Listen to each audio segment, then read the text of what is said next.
शङ्करं शङ्कराचार्यं केशवं बादरायणं सूत्रभाष्य कृतो वन्दे भगवन्तौ पुनः पुनः।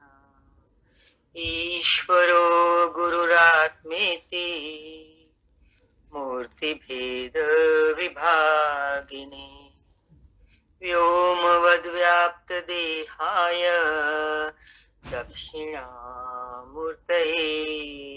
नमः। श्री दक्षिणामूर्तये नमः।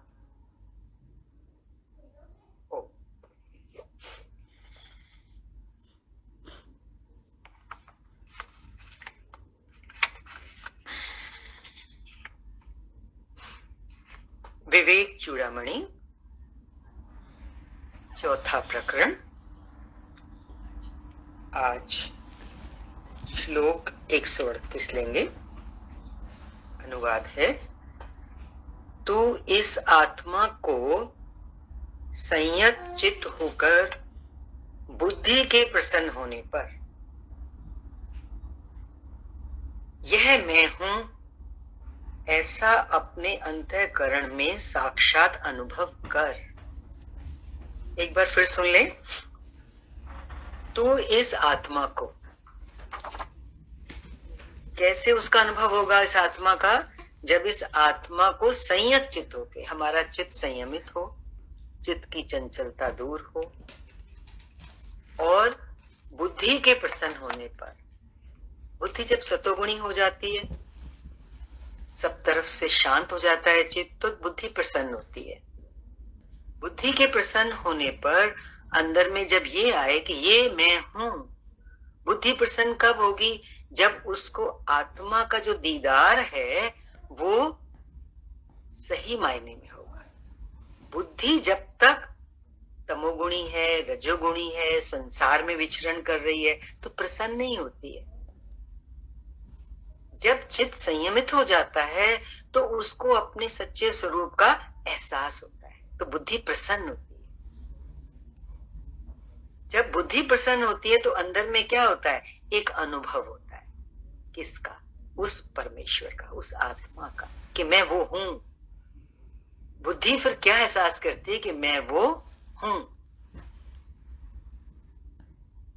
और इस प्रकार जन्म मरण रूपी तरंगों वाले इस अपार संसार सागर को पार कर तथा ब्रह्म रूप में स्थित होकर कृतार्थ हो जाए। यही तो करना है ना, संसार सागर को पार करना है और अपने ब्रह्म रूप में स्थित होना है, ताकि हमारा जीवन कृतार्थ हो। इसका ये कृत फील करें हम, इसका अर्थ निकले। कृतार्थ का क्या मतलब है? हम ही तो कृत फील करेंगे ना जब उस सच्चाई में बैठ जाएंगे, उसमें स्थित हो जाएंगे कि हाँ, बस यही तो मेरी आखिरी मंजिल थी, यही तो मुझे मनुष्य चोले में आकर पाना था। अर्थ, मेरे जीवन का अर्थ, मीनिंग क्या है, वैल्यू क्या है? यही वैल्यू है जो हमें गुरुदेव बार बार शास्त्र के माध्यम से समझा रहे हैं। इसकी व्याख्या है, और व्याख्या 2 लाइन में बहुत सुंदर सी है। ये हमें ग्रहण करने योग्य है, इस पे हमें चलना है जीवन में, आज या कल। क्या कह रहे हैं? इस संसार सागर से पार होने के लिए, अर्थात मुक्ति का एक ही उपाय है। क्या? कि इस आत्मा का अनुभव अपने अंतःकरण में करके। सारी यात्रा तो यही है ना, जो भी हम ज्ञान सुनते हैं या जब तप करते हैं या सत्संग करते हैं, सुनते हैं, किस लिए करते हैं? कि हम इस आत्मा का अपने अंदर अनुभव कर सके। इसका अपने अंतःकरण में एक बार अनुभव हो जाए अपने सत स्वरूप का, तो फिर क्या कह रहे हैं? फिर उसको ही अपना सत स्वरूप समझो। हम उस मोमेंट तो समझ लेते हैं जिस समय उसकी फीलिंग आती है, लेकिन फिर बाद में हम किस में आ जाते हैं? देह में, इंद्रियों में, मन के साथ फिर बैठ जाते हैं और फिर बहिर्मुखी हो जाते हैं, फिर बह जाते हैं संसार में। तो प्रयत्न ये करना है कि हम उसको पहले तो पक्का करें कि ये मेरा स्वरूप है।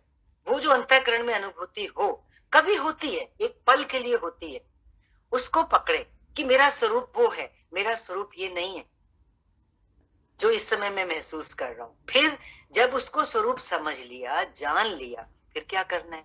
फिर थोड़ा सा काम और है, क्या? फिर उसी में स्थित रहो।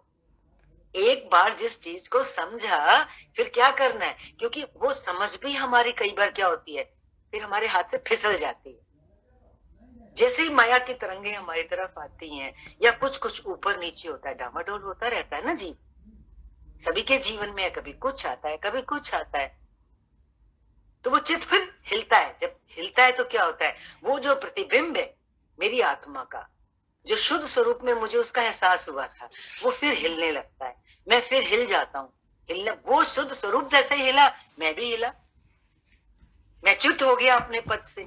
तो दूसरा प्रयत्न ये करना है कि एक बार जब स्वरूप को समझ लिया, गुरु ने समझा दिया, अब मैं उसमें स्थित रहूं। अंगत का पांव है जमा के, हिले ही ना, कोई कितना भी हिलाए तो मेरा पांव हिले ही ना, अपनी स्थिति से। आते रहे आंधी और तूफान, आंधी तूफान आएंगे, वो मेरे ऊपर से निकल जाएंगे, वो मेरा कुछ नहीं बिगाड़ सकते।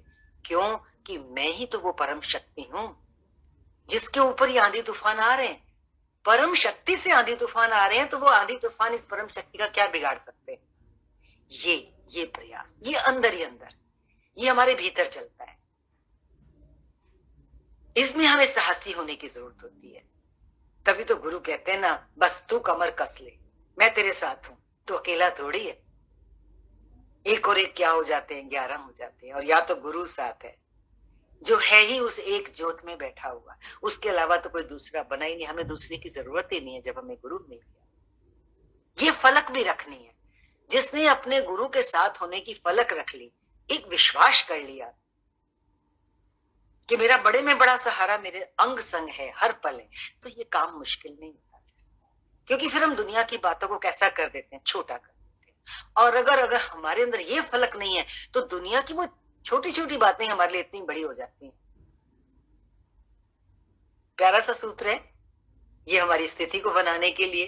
ध्यान दीजिए इस पे, रोज इसको दोहराइए कि मुझे क्या करना है, अपने भीतर अपने उस सत्स्वरूप का एक बार भी कभी झलक हल्की सी भी मिल जाए, तो मुझे समझना है कि ये मेरा स्वरूप है।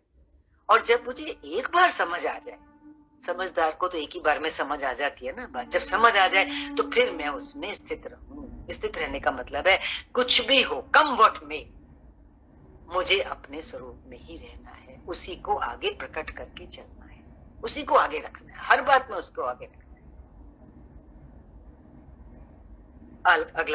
अगला श्लोक ले रहे हैं। पुरुष का अनात्म वस्तुओं में अहम, इस आत्म बुद्धि का होना ही जन्म मरण रूपी क्लेशों की प्राप्ति कराने वाले अज्ञान से प्राप्त हुआ बंधन है।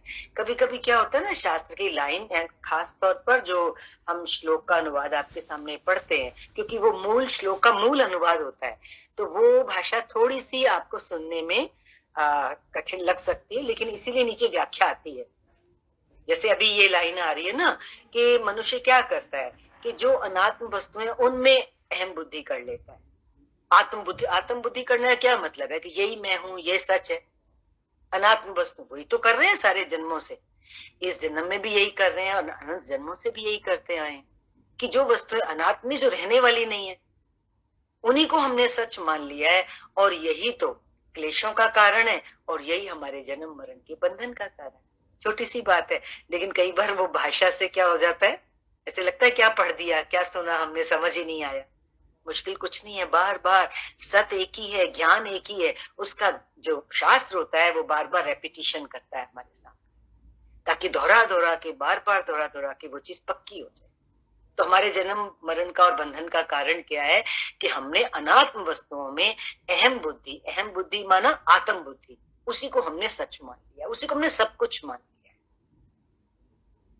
जिसके कारण ये जीव इस असत शरीर को सत्य समझकर, शरीर कैसा है, असत का क्या मतलब है, आने जाने वाला है, इसको सच समझकर इसमें आत्म बुद्धि हो जाने से तंतुओं से रेशम के कीड़े के समान इसका विषय द्वारा पोषण, मार्जन और रक्षण करता रहता है।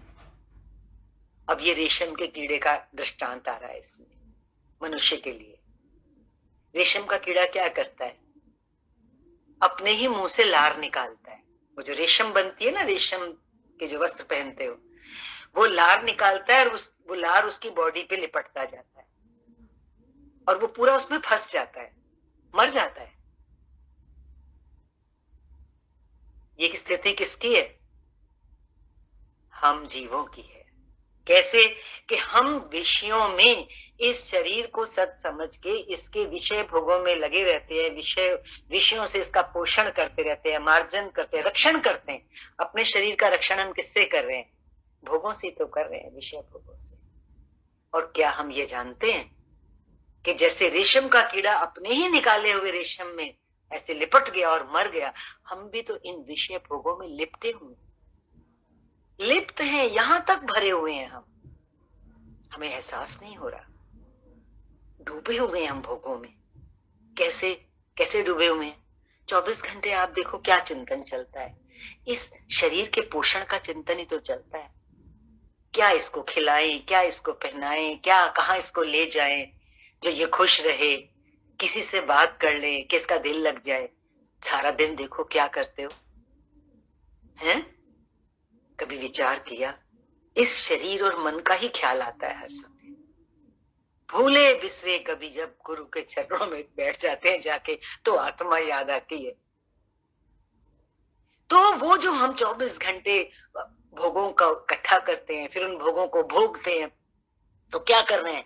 वो रेशम को हम वो है रेशम, वो भोग कैसे हैं? बड़े प्यारे हैं, बड़े। रेशम कितना होता है, कितना प्यारा होता है, सबसे अच्छा वस्त्र वही माना जाता है। और ऐसे ही मनुष्य इन जीव भोगों को क्या मान रहा है? यही तो सबसे अच्छे हैं, यही तो है जो मुझे खुश रख रहे हैं, यही तो मुझे पाने हैं, यही तो मुझे करना है, इन्हीं को तो भोगना है, तभी तो जीवन है। और वो फिर हमारे चारों तरफ, हम उसमें डूबते जाते हैं दलदल में। और फिर आखिर में क्या होता है? वही हमारे जन्म मरण का कारण बनता है।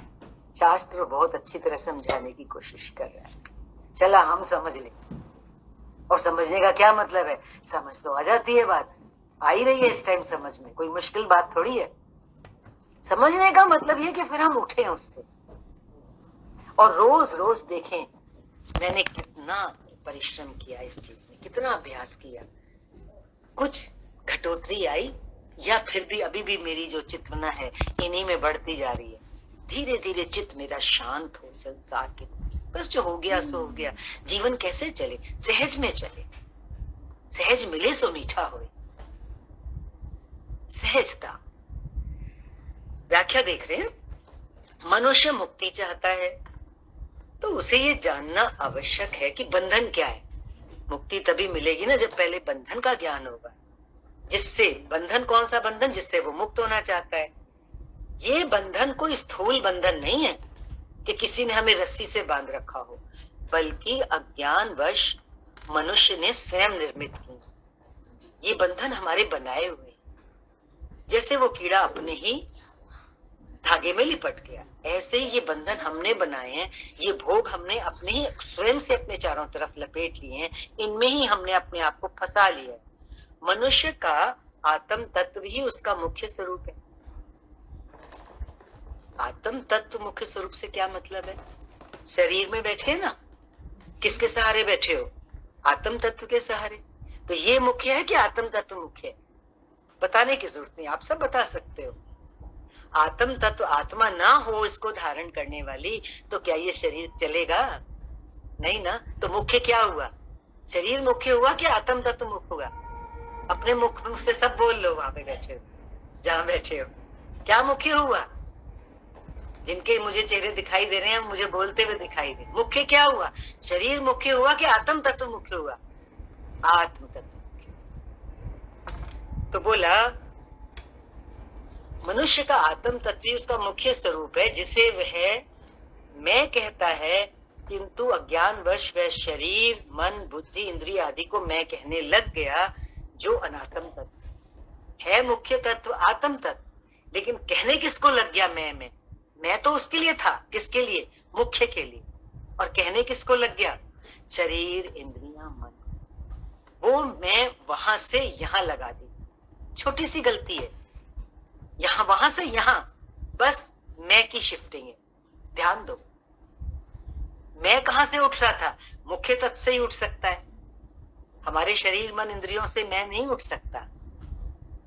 मैं उठा आत्म तत्व से, मैं, लेकिन हमने अज्ञानवश उस मैं को कहां लगाया? इस शरीर को।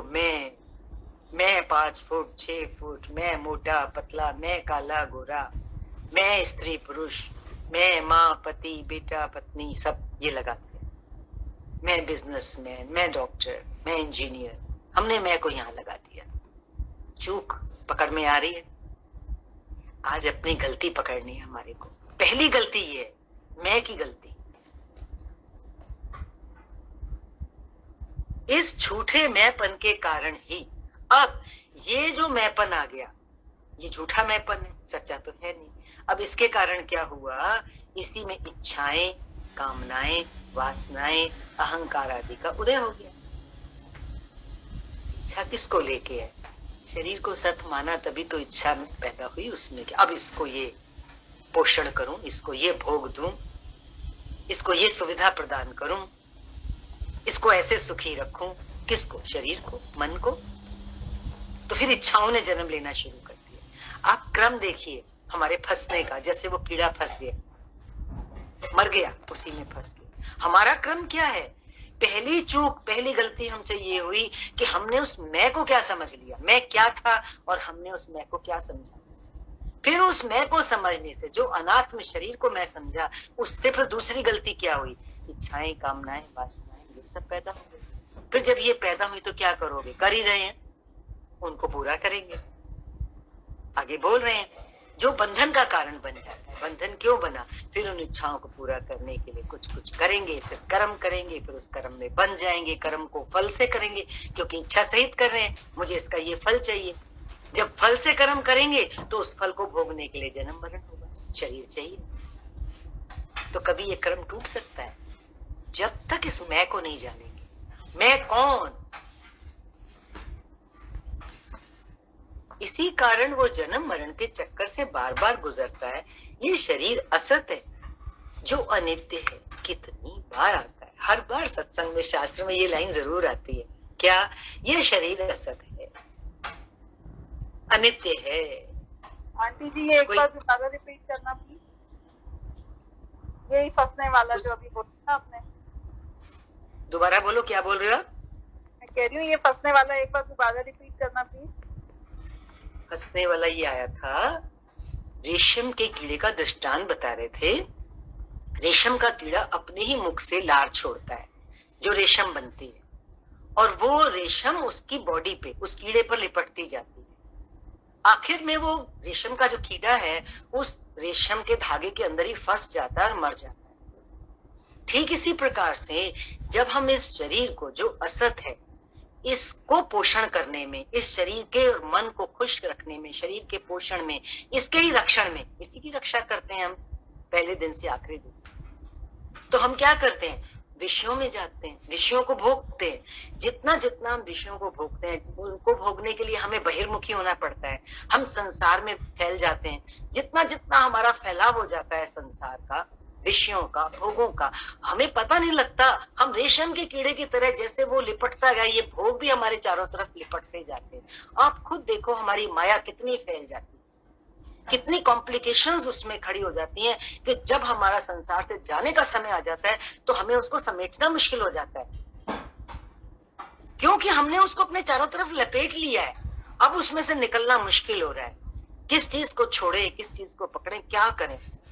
सांस भी लेनी मुश्किल हो जाती है इंसान की, इतनी माया बढ़ जाती है। माया में इतना आकर्षण है ना, हर कोई इसी में ही तो फंसता जा रहा है। जन्म मरण का कारण यही तो है कि हम इसको सच समझ के बैठे, शरीर को सच समझ के बैठे, शरीर से संबंधित जो ये माया है इसको सच समझ के बैठे। तो उसमें डूबते गए, इतना डूब गए कि फिर मौत आ जाती है। फिर एक बार जब हम शरीर छोड़ते हैं, और जिन वासनाओं के साथ छोड़ते हैं, क्योंकि सारा जीवन हमने उन इच्छाओं, वासनाओं को पूरा करने में निकाला, तो क्या होगा? उन वासनाओं के संस्कार के सहित जब अगला जन्म लेंगे, और उन वासनाओं को पूरा करने के लिए जो इस जन्म में कर्म किए, उनके फल भोगने के लिए वो शरीर को लेना पड़ेगा ना अगला।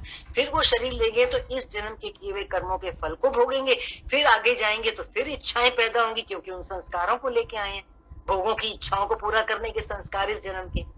जिनको हम बड़े ऑटोमेटिकली बढ़ाते चले गए अनजाने में, बड़ा अच्छा समझ के कि यही तो करना है, यही तो करना है, ये करूंगा तो मैं खुश होऊंगा, ये करूंगा तो मेरे समाज में प्रतिष्ठा होगी, ये करूंगा तो लोग सोचेंगे ये तो बहुत बड़ा आदमी है, ये तो बहुत अच्छा आदमी है। बड़ा नहीं तो और कुछ नहीं, इंसान यही चाहता है कि मैं ऐसा काम करूं लोग मुझे अच्छा समझे। लेकिन वो अंदर में एक छाप तो छोड़ जाता है ना मेरे इस झूठे अहम की, क्योंकि मुझे अच्छा कौन समझे, शरीर से मन से सोचते हैं ना हमें कोई अच्छा समझे। ये तो असत है, ये तो हमें फंसाने वाला है। तो जो बंधन है वो कौन सा है? वो अज्ञान ही तो हमारा बंधन है। कहते ना बंधन से हम मुक्त होना चाहते हैं तो पहले अज्ञान को तो जाने। अज्ञान क्या है? वो जो मैं, मेरी सच्ची मैं थी, मेरी आत्मा की मैं थी, जो मुख्य तत्व है, हमने उस मैं को कहां लगा दिया? मैं ये शरीर, मैं ये इंद्रियां, मैं ये मन, इस झूठे अस्तित्व को मैं समझ के जो कुछ भी हम कर रहे हैं और करते चले जा रहे हैं जन्मों से, उसी के कारण हमारा बंधन है। यही अज्ञान है। इस अज्ञान से छूटना है, इस अज्ञान से मुक्त होना है। और इस शरीर से मुक्त होना या संसार से मुक्त होना, इस माया को छोड़ना, ये सब नहीं है। बेसिक जो अज्ञान है उसको पकड़ो, उसको पकड़ो। मैं, ये झूठी मैं, जिसने इसको पकड़ लिया, मेरी सच्ची मैं, सच में मैं कौन हूं? सच्ची में से क्या मतलब? हु एम आई? बड़े में बड़ा प्रश्न है मनुष्य के सामने, लिख के टांग लो अपने घर में दीवार के ऊपर बड़ा बड़ा, कि इस सवाल के आंसर की खोज तो मुझे करनी ही करनी। इसी कारण वो जन्म मरण के चक्कर से बार बार गुजरता है। ये शरीर असत है जो अनित्य है। अब इस शरीर को ही सत समझकर और इसको अपना स्वरूप समझकर, अपना स्वरूप समझ लेना ही क्या है? अध्यास है। एक शब्द सुना है ना आपने सत्संग में, देह अध्यास। तो देह अध्यास का क्या मतलब है? इसको अपना स्वरूप समझ लिया, ये अध्यास है। जिस प्रकार रेशम का कीड़ा स्वयं धागा निकालकर उसी के कारण अपने प्राण गंवा देता है, उसी प्रकार मनुष्य भी अपने ही अज्ञान से निर्मित बंधनों में फंसकर बार बार जन्म मरण का क्लेश भोगता है। क्लियर हो रहा है? वो शरीर पोषण में रही रहकर ये महान क्लेश भोगता है, शरीर पोषण में ही रहकर। अब देखो ना, शरीर पोषण के लिए क्या करते हैं? दिन निकलता है और रात पड़ती है, आप देखना कितनी चीजें बनाते हो खाने के लिए, हैं? किसका पोषण हो रहा है उससे? आत्मा का, शरीर का। जब भी कुछ करो करो, अभी कोई मनाही नहीं है, चलना तो धीरे धीरे है ना, पर जब भी कुछ करें तो एक एहसास हो, ये मैं किस चीज के लिए कर रहा हूं? शरीर पोषण के लिए। किसी से बात करो, जरूरत की बात करने के बाद जब बात करते हैं, अच्छा और अच्छा वो, जरूरत नहीं होती बात करने की, कितना लंबा करते हैं बात। क्यों? मन को प्रसन्न करने के लिए, थोड़ा टाइम पास हो जाए, थोड़ा उस प्यारे के साथ में थोड़ी देर ज्यादा देर जुड़ जाऊं, मन को प्रसन्न करते हैं। ये सब क्या है? मन का पोषण। शरीर, मन, इंद्रियों का। दिल नहीं लगता, टीवी लगा के भी बैठ जाते हैं, चलो कोई बात नहीं, पर आप देखो थोड़ी देर जरूरत होती है, कितना टाइम उसी में अटक जाते हैं। जब उठो वहां से तो एहसास करो, ये मैंने किस लिए किया? अपने मन, इंद्रियों के पोषण के लिए, कि मेरी आंखों को अच्छे लग रहे थे वो दृश्य, कोई संगीत सुना मेरे कानों को अच्छा लग रहा था। पोषण, हम पोषण किसका कर रहे हैं? जितनी भी क्रियाएं होती हैं हमारी सुबह से शाम तक, हमारे देह, हमारी इंद्रियां, हमारे मन का ही तो पोषण होता है उससे। आत्म पोषण के लिए हमने क्या किया? 8 दिन में 1 घंटा हम ये जुड़े। ये 1 घंटा कम नहीं है, क्योंकि ये एक ही घंटा 7 दिन 24/7 हमारे साथ रह सकता है। अंदर ही अंदर, अंदर ही अंदर, हर कदम पर, हर मोमेंट पे हम अपने आप को याद दें, मैं कहाँ हूं, मैं कहाँ हूं, मैं क्या कर रहा हूं, मैं क्यों कर रहा हूं, मुझे कितना करना चाहिए। ये है पोषण की जब बात आ रही है ना, उसमें चेकिंग की बहुत जरूरत है। अच्छा, हर समय ना कर सकें, रात को सोते समय कर सकते हैं। आज सारा दिन मैंने क्या किया, कहां बेकार टाइम मैंने ज्यादा टाइम लगाया, जितने की जरूरत नहीं थी। लगाना तो है संसार में, संसार वालों के साथ में, लेकिन जितनी जरूरत थी क्या उससे ज्यादा लगाया? क्या उससे कम में मेरा काम चल सकता था? और वो समय बचा करके मैं अपने आत्म पोषण के लिए कुछ कर सकता था, अपना कुछ अभ्यास कर सकता था, कुछ साधना कर सकता था। आप कहोगे क्या साधना करनी? सिंपल से सिंपल एक बुक लगा के रखो, हमने हमेशा बोला है, उसकी 2 लाइनें पढ़ो और कुछ नहीं। आदमी शांति से आंख बंद करके लेट सकता है, बैठ सकता है, कोई भजन गुनगुना सकते हैं। आप सबके पास भजन की बुक है, उसी से जुड़ना है। हमें अपना एक संसार बनाना है, सत का संसार, जिसमें सत की कितनी क्रियाएं हमारे पास जिनको हम कर सकते हैं। किसी से बात करें तो सत वार्तालाप ही करें, कोई वचन ही डिस्कस करें, वो हमें और खुल जाता है।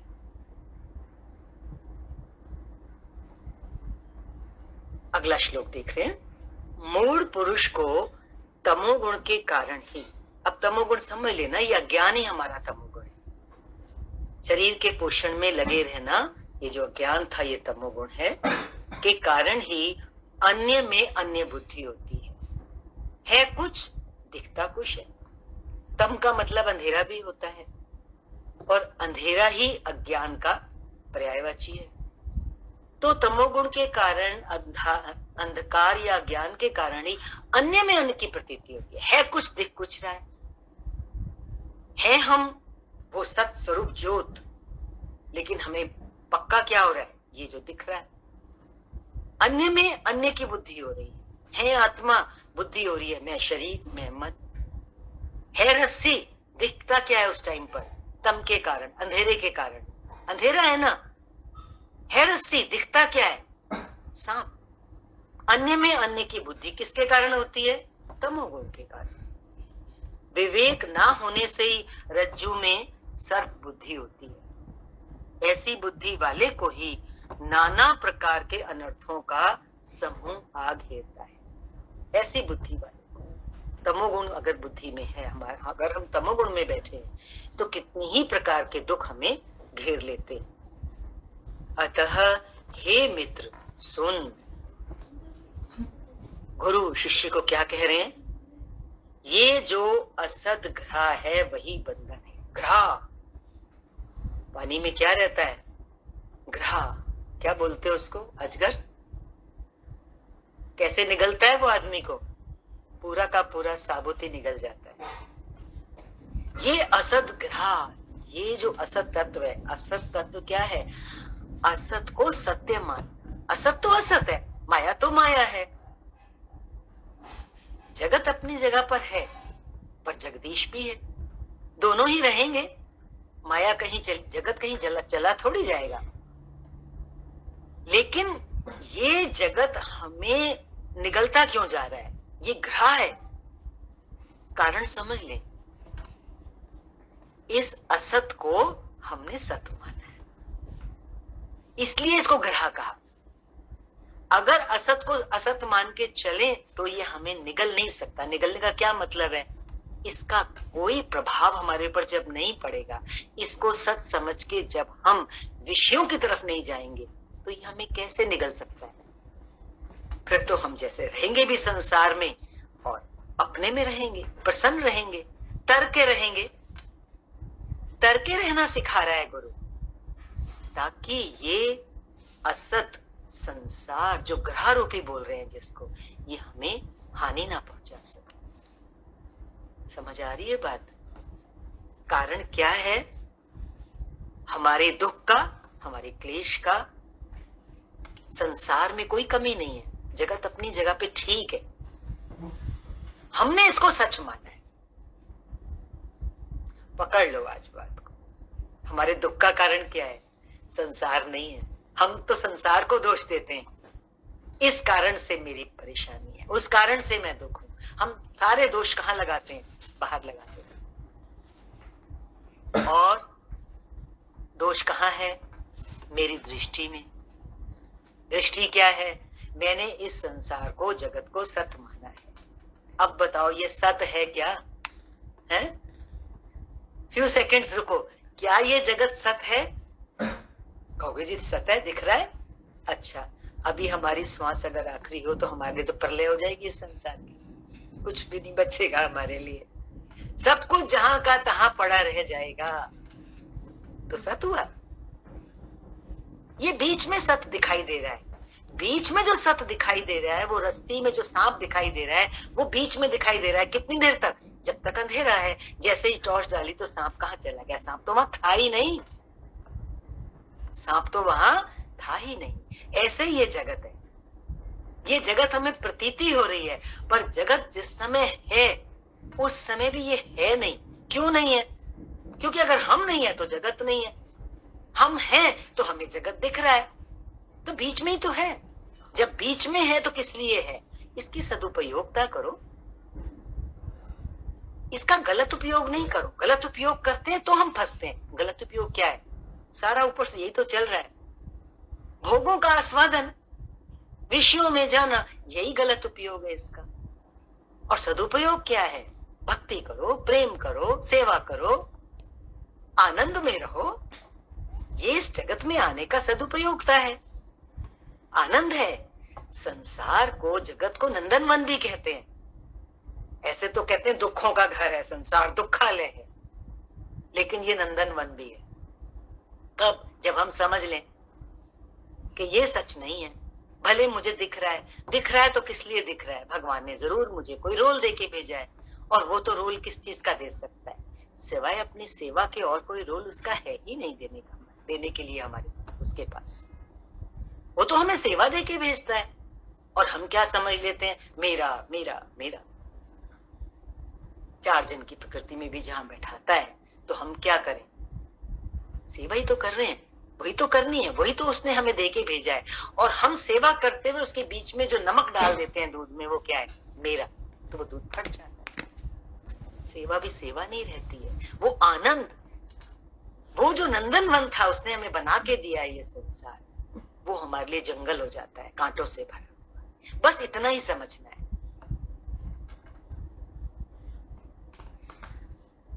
व्याख्या देख रहे हैं इस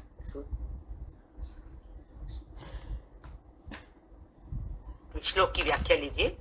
किसी वस्तु के सत्य स्वरूप को ना समझकर उसके अन्य स्वरूप को सत्य समझ लेना मूढ़ों का कार्य है। जैसा स्वरूप है वैसा ना समझ के कुछ और समझ ले, जैसे भी रस्सी में सांप बताया। ऐसे ये संसार का स्वरूप क्या है? जो है वो नहीं समझ रहे हैं, और जो नहीं है वो हम समझ रहे हैं। क्या है इस संसार का स्वरूप जो दिख रहा है? दिखता हुआ तो ये तो सत लगता है, लेकिन क्या ये सत है? ये सत नहीं है, ये असत है। जो तमोगुण के कारण होता है, जैसे रस्सी को सत समझकर उससे भयभीत होना, किंतु विवेक बुद्धि वाला जब उसके वास्तविक स्वरूप को समझ लेता है कि ये सर्प नहीं बल्कि रस्सी है, तो सारा उसका भय दूर हो जाता है। अब खाली रस्सी सर्प में ही नहीं अटकना है, हमें संसार की तरफ समझना। संसार से हमें डर लगता है ना, क्या होगा, कैसे होगा? सच बताओ, डर घेरे हुए है। हर समय हम भविष्य की चिंता करते हैं। तो वो क्या कह रहे हैं? जब इस संसार के वास्तविक स्वरूप को समझ लोगे तो सारा भय दूर हो जाएगा। संसार का सत स्वरूप समझने से क्या मतलब है? क्या मतलब है संसार का सत स्वरूप? जो असत स्वरूप है वो अभी ऊपर बहुत चला खुल के। असत स्वरूप है भोगों में लिपट जाना। यदि हम अपने आप को भोगों से बचा के चला सके, उतना ही उपयोग करें। ऐसा नहीं है खाओगे पियोगे नहीं या घर में कुछ बनाओगे, जितनी आवश्यकता है उतनी, और उससे ज्यादा प्रभु का याद, प्रभु की याद में रहेंगे, हर पल उसको याद करेंगे। बोला कि इसी को सत समझकर इसी के रक्षण पोषण में लगे रहना ही मूढ़ बुद्धि है, जो बंधन का कारण। वही आ रहा है बार बार। शरीर को सत समझ करके इसी के रक्षण पोषण में लगे रहना ही असत बुद्धि है। यही है संसार को सत करना, है असत सत करना। अगर कभी घबराहट हो ये सोच के असत कैसे मान ले संसार को, है हमें तो दिखता है, हमें तो इसी में रहना है, तो थोड़ा सा अभ्यास इतना भी करना अगर हम शुरू करें कि हम इसे सच समझ के इसी के रक्षण पोषण में जो लगे हुए हैं, ये गलत है। रक्षण पोषण करना है, पर एक दृष्टिकोण का फर्क आ जाएगा। इसका रक्षण पोषण मुझे इसलिए करना है क्योंकि मुझे परमात्मा की तरफ ले जाना है, मुझे उस सत्य को पाना है, वो जो मेरा आत्म तत्व है, जो इसका आधार है, जो मैं सच में हूं, मेरी पहचान है। मैं तो वो हूं, मैं ये तो हूं नहीं। तो बस इस शरीर का रक्षण पोषण या अपने वालों का रक्षण पोषण उतना ही करो, उतना ही लगो भोगो विषयों में जितनी जितनी आवश्यक। उसके परे नहीं, उसके बियॉन्ड जो हम समय वेस्ट करते हैं वो हमें लगाना है अपने अभ्यास। क्योंकि देखो, गुरु हमारा आदर्श होता है हमारे सामने। आज गुरु हमें ये मार्गदर्शन कैसे कर पा रहा है? सोचो, उसने अपना समय सारा संसार से बचा करके किस में लगाया होगा? इस सत्य की खोज में तो लगाया होगा।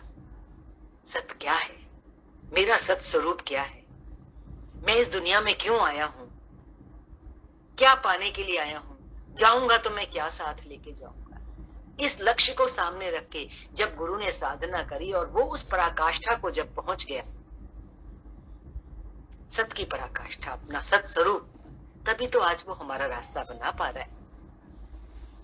तो हमें भी गुरु के आदर्श को फॉलो करना है। क्या है गुरु का आदर्श? अधिक से अधिक समय हम अपने उद्धार में लगाएं, हम अभ्यास में लगाएं। बहुत कर लिया, संसार का अभ्यास कम किया है क्या? कितना भागे हो, कितना दौड़े हो? बोलो, याद करो। अब अपनी दौड़ की दिशा को बदल दो, थोड़ा स्थिरता लाने की कोशिश करें, तभी बह जाएगा संसार से। इसे विवेक बुद्धि द्वारा ही दूर किया जा सकता है। ये जो हमारा मूड बुद्धि है, जो बंधन का कारण है, ये विवेक के द्वारा ही दूर हो सकता है। और विवेक हमारा कहाँ जागता है? सत्संग में, ज्ञान से। क्या है वो? शरीर तेरा वास्तविक स्वरूप नहीं है, बल्कि आत्म तत्व ही तेरा असली स्वरूप है। इस विवेक ज्ञान के बाद फिर बंधन का कोई कारण नहीं रह सकता। इस विवेक ज्ञान के बाद, कौन सा विवेक ज्ञान? दोहरा लीजिए कि ये शरीर मेरा वास्तविक स्वरूप नहीं है, बल्कि आत्म तत्व ही मेरा असली स्वरूप। बस इतना भी याद रहे तो कह रहे हैं, ये विवेक ज्ञान होने के बाद फिर बंधन का कोई कारण नहीं रह जाता। आज के लिए इतना ही। हरि ओम। शांति शांति शांति। ओम पूर्णमदः पूर्णमिदं पूर्णात् पूर्णमुदच्यते पूर्णस्य पूर्णमादाय पूर्णमेवावशिष्यते।